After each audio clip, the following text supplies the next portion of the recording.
போன வீடியோல டைனோசரஸ் வாழ்ந்ததுக்கான ஆதாரங்களை பத்தி பார்த்திருந்தோம். இந்த வீடியோல டைனோசர் பத்திய சுவாரஸ்யங்கள் நீங்க கேள்விப்பட்டிருக்கலாம், நான் கேள்விப்பட்டிருக்கலாம். பட் அந்த கேள்விப்படாத சுவாரஸ்யங்களை இந்த வீடியோல கேட்டு தெரிஞ்சுக்க போறோம். ப்ரோ சுவாரஸ்யமா ஏதாவது சொல்லுங்க ப்ரோ. டைனோசர் சிக்கன் சாப்பிடும், மட்டன் சாப்பிடும், அந்த மாதிரி ஏதாவது சொல்லுங்க ப்ரோ. டைனோசர்ஸை பொறுத்த வரைக்கும் ஸ்பைனோசரஸ் அப்படின்னு சொல்லி ஒரு வகை இருக்கு. அது தண்ணியில நீந்தும்.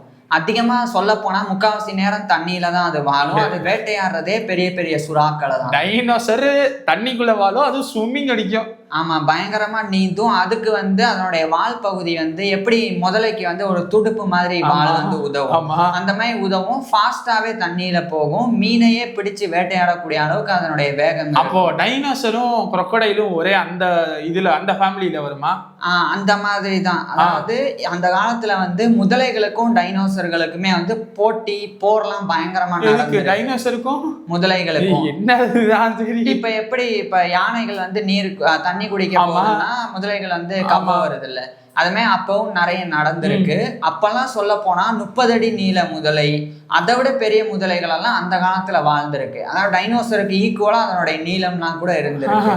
ஆனாலும் கூட டைனோசர்ஸோடைய அளவுன்னு சொல்லும்போது கிட்டத்தட்ட 60 அடி உயரம், 110 அடி நீளம் வரைக்கும் இருந்திருக்கு. 110 அடி நீளம்னா நம்மளால கற்பனை கூட பண்ண முடியாது. நம்ம முன்னாடி நின்னா ஒரு மலை மாதிரி இருக்கும் அவ்வளவு உயரத்துல. நம்ம அந்த தேர் இருக்குல்ல ப்ரோ, அந்த மாதிரி சொல்லலாமா ப்ரோ? தேர் சொல்லலாம். 60 அடி ஹைட்னா உங்களுக்கு 6 மாடி கட்டிடம் யோசிச்சுக்கோங்க. இன்னும் சிம்பிளா சொல்லணும்னா யானை அதிகபட்சம் 13 அடி இருக்கும். அப்ப 60 அடி உயரம்னா கிட்டத்தட்ட 5 யானை ஹைட். ஆமா, அதனுடைய நீளம் கிட்டத்தட்ட ஒரு 10 யானை சேர்ந்து நின்னா எவ்வளவு நீளத்துக்கு போகும் பின்னாடி அவ்வளவு நீளம் இருக்குன்னா பாத்துக்கோங்க. அந்த அளவுக்கு எல்லாம் இருந்திருக்கு. அதனால அந்த போட்டி ஸ்பைனோசரஸ் முதலை அதுகளுக்குள்ள போட்டி வர்றது, சண்டை, அதெல்லாம் அந்த காலத்துல நிறைய நடந்து அதிகமா ஜெயிச்சது எங்காலா தானே இருக்கு. ஆமா, அதே மாதிரி உங்க டைனோசர்ஸ் பொறுத்த வரைக்கும் நான் ஏற்கனவே சொல்லியிருக்கேன், குட்டி வெறும் 20 சென்டிமீட்டர்ல கூட டைனோசர். கோழி நம்ம சிக்கன் சாப்பிடுறோம்ல, அந்த அளவுக்கு டைனோசர்ஸ் இருக்கு. அதுக்கப்புறம் ரொம்ப முக்கியமானது என்னன்னா, அந்த காலத்திலே பாம்புகள் இருந்திருக்கு. கிட்டத்தட்ட ஒரு 10 அடி நீளம் வரைக்கும் பாம்புகள். 10 அடி. அப்ப எதுவுமே சின்னதா இல்ல, எல்லாம் 10 ஜைஜாண்டிக்கா தான் இருக்கு. பள்ளியே 3 அடிக்கு இருக்கும். நம்ம அந்த சவுத்துல இருக்கிற பள்ளி 3 அடிக்கு அந்த காலத்துல இருந்தது.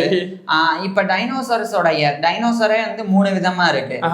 அதாவது தாவரங்களை சாப்பிடுற டைனோசர், அதுக்கப்புறம் மாமிசங்களை சாப்பிடுற டைனோசர், ரெண்டையுமே சாப்பிடுற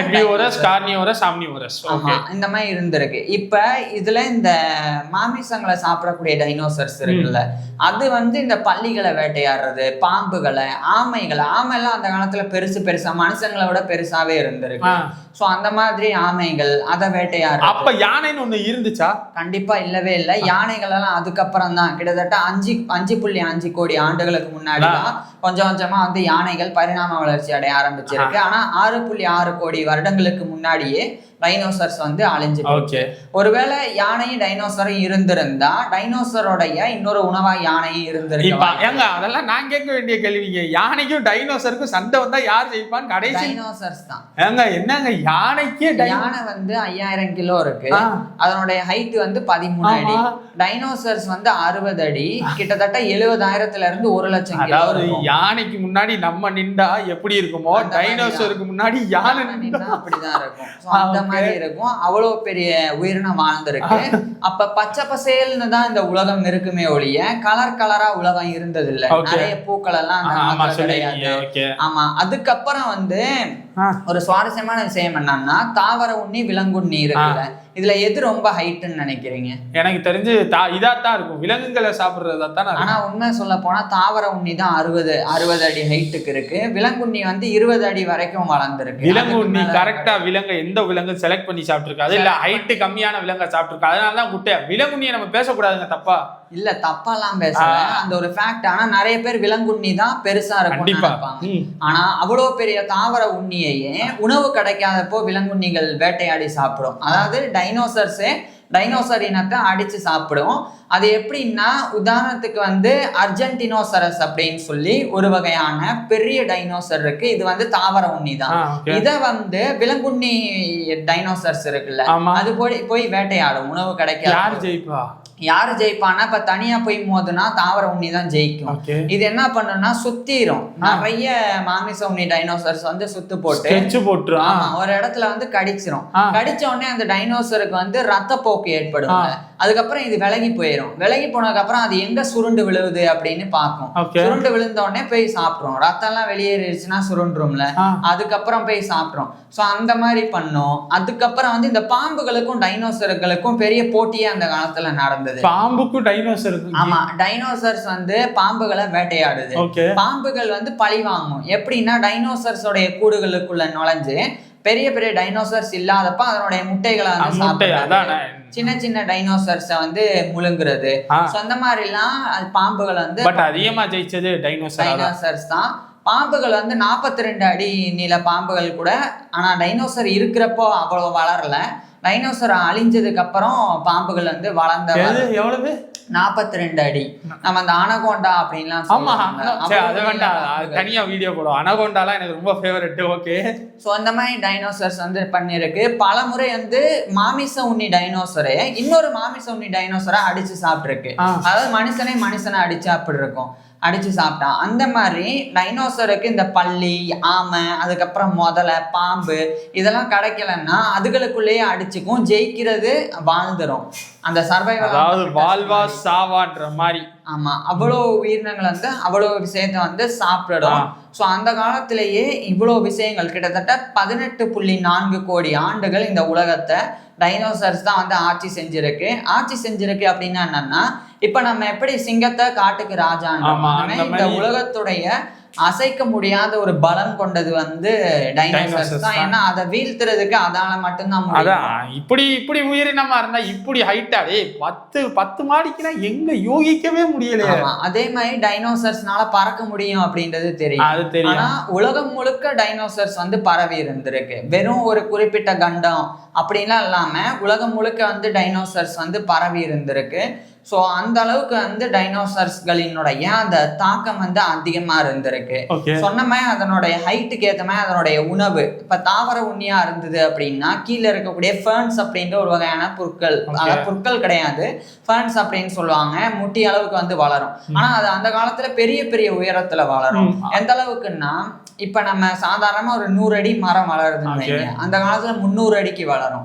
300 அடிக்கு மரம் வந்து வளருதுன்னா எவ்வளவு ஹைட்ல இருந்திருக்கும். எல்லாமே ஒரு மாதிரி பிரம்மாண்டமா. அந்த காலத்துல எல்லாமே நீங்க பள்ளியே 3 அடின்னா அப்ப அந்த காலத்துல வாழ்ந்த எல்லாமே வந்து பெரிய பெரிய அளவுல தான் இருந்திருக்கு. ஆனா அந்த காலத்துல பழங்கள் கிடையாது. அதுதான் ஆச்சரியமான ஒரு விஷயம்.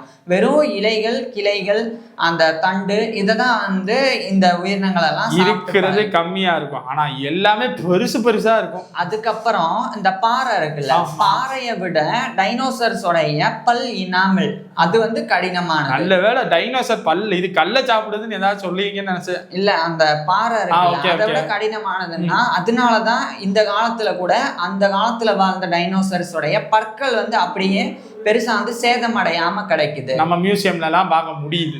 ஆமா, இந்த மாதிரி அதனோட எடை சொல்லியாச்சு, கிட்டத்தட்ட 1,00,000 கிலோ வரைக்கும் இருக்கு. அப்ப அது எவ்வளவு சாப்பிட்டுருக்கும் அப்படின்றத யோசிச்சு பாருங்க. அதே மாதிரி இன்னொரு சுவாரஸ்யமான விஷயம் என்னன்னா, இந்த டைனோசர்கள்ல எக்கச்சக்கமான வகைகள் இருக்குல்ல, அதுல ஒரு சில டைனோசர்ஸ் வந்து சோம்பேறி டைனோசர்ஸா இருந்திருக்கு. மெதுவா நடக்கும், மெதுவா சாப்பிடும். அந்த மாதிரி சில டைனோசர்ஸ் வந்து ரொம்ப ஃபாஸ்டா ஓடுறது. அது மாதிரி அதனுடைய ஒரு பரிணாம அம்சம் தான் இந்த காலகட்டத்து நெருப்பு கோழி, இந்த ஆஸ்ட்ரிச். அந்த நெருப்பு கோழியினுடைய காலும் அந்த காலத்துல வாழ்ந்த டைனோசர்ஸோடைய காலு அப்படியே வந்து ஒத்து போகுது. ஸோ அதனுடைய பரிணாமம் தான் இந்த நெருப்பு கோழி அப்படின்னு இந்த காலத்துல நிறைய விஞ்ஞானிகள் சொல்றாங்க. அப்ப டைனோசர்ஸ்ல இருந்து பல விலங்குகள் வந்து உருவெடுத்திருக்கு. உண்மையை சொல்ல போனா இந்த காலத்துல டைனோசர்ஸ் வந்து எங்கேயும் போல பரிணாம வளர்ச்சி அடைஞ்சு நம்மளோட தான் இன்னும் இருக்கு. அதனுடைய உருவம் வேணா குறைஞ்சிருக்கலாம், அதனுடைய தன்மை வேணா மாறி இருக்கலாம். ஆனா அதனுடைய மரபணு அது பரிணாம வளர்ச்சியின் மூலமா இன்னைக்கு வரைக்கும் வந்து அப்படியே இருந்துட்டே தான் இருக்கு. ஓகே, டைனோசரை பத்தி எனக்கு ஒரு சில கேள்விகள் இருக்கு. ஜுராசிக் பார்க்ல நம்ம பார்த்திருக்கோம், அது எதுல பார்த்தோன்னு எனக்கு தெரியல. டைனோசர் வாயில இருந்து ஃபயர் வரும்ல, அது உண்மையா? அதெல்லாம் போய் தான். உண்மையிலே டைனோசர் வாயில எல்லாம் ஃபயர் வராது. அது சும்மா காமிக்கலா பண்றதுக்காக பண்றாங்க. டைனோசர் இப்ப இருந்தா வீட்டுல வளர்க்க முடியுமா? கண்டிப்பா வளர்க்க முடியாது. ஏன்னா அது நம்மள ஒழிச்சு கட்டிருன்றப்போ எப்படி நம்மளால வளர்க்க? கோழி அளவுக்கு டைனோசர் இருக்கு. அந்த கோழி அளவுக்கு இருக்கக்கூடிய டைனோசரை வேணா வளர்க்க முயற்சி செய்யலாமே ஒழிய பெரிய பெரிய டைனோசர்ஸ் மனித உயரத்துல அவ்வளவு அதுக்கு வைக்கிற இடம் வேணும்ல. 10 மாடிக்கு எங்கெங்க கட்ட முடியும்? ஓகே, டைனோசரை பத்தி இப்ப இவ்வளவு சொல்லியிருக்கோம்ல. டைனோசர் வெஜ் இல்லைன்னா 2லையுமே இருக்குன்றீங்க. டைனோசருக்கு இப்ப இருந்துச்சுன்னா அதுக்கு என்ன சாப்பிடுற மாதிரி கொடுக்கல. ஏன்னா அது அவ்வளவு பெரிய உயிரினம். மனுஷங்களை தான் கொடுக்கணும். இந்த கைதிகள்லாம் இருக்காங்க அவங்களெல்லாம் எடுத்து சாப்பிடுற கொடுத்துடலாம். நாங்க ஒரு அக்ரிமெண்ட் மாதிரி போட்டுக்கிறோம், நாம இவ்வளவு ஆட்களை கொடுத்துடுறோம், எங்களை எதுவும் தொந்தரவு பண்ண வேணாம். ஏன்னா மனிதர்கள்னால டைனோசர்ஸ் வீழ்த்த முடியுமா? யானையாலேயே முடியலன்றோம். அப்போனா டைனோசர் ஓகே, இவ்வளவு பிரம்மாண்டமா இவ்வளவு சகாப்தமா இவ்வளவு இதா இருந்துச்சுல, அது எங்க போச்சு, ஏன் அழிஞ்சு போச்சுன்றத அடுத்த வீடியோல பாக்குறோம். இந்த வீடியோல உங்களுக்கு தெரிஞ்சிருக்கும் டைனோசர்ஸ்லாம் இப்படி இருந்திருக்கான்ட்டு. உங்களுக்கு டைனோசர் பிடிக்கும்னா கீழே கமெண்ட் பண்ணுங்க. அதே மாதிரி உங்களுக்கு டைனோசர் பத்தின கேள்விகள் ஏதாச்சும் இருந்துச்சுனாலும் கீழே கமெண்ட் பண்ணுங்க. அடுத்த வீடியோல டைனோசர் ஏன் இல்லை அப்படின்றத பத்தி பார்க்கலாம். தேங்க்யூ.